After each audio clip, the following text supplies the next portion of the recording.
திருவண்ணாமலை மாவட்டம் வந்தவாசி அடுத்த கீழ்சாத்தமங்கலம் அருகே 2 சிறுமிகள் உட்பட 5 பேர் பயணித்த ஸ்கூட்டி விபத்தில் சிக்கியதில் 3 உயிரிழந்தனர்.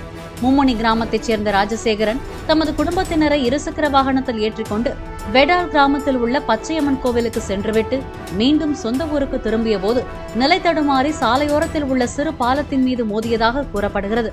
தலைக்கவசம் அணியாத நிலையில் அவரது மகள் மற்றும் மனைவியின் சகோதரி சம்பவ இடத்திலேயே உயிரிழந்தனர். மருத்துவமனைக்கு அனுப்பி வைக்கப்பட்ட 3வரில் சிகிச்சை பலனின்றி ராஜசேகரனும் உயிரிழந்தார்.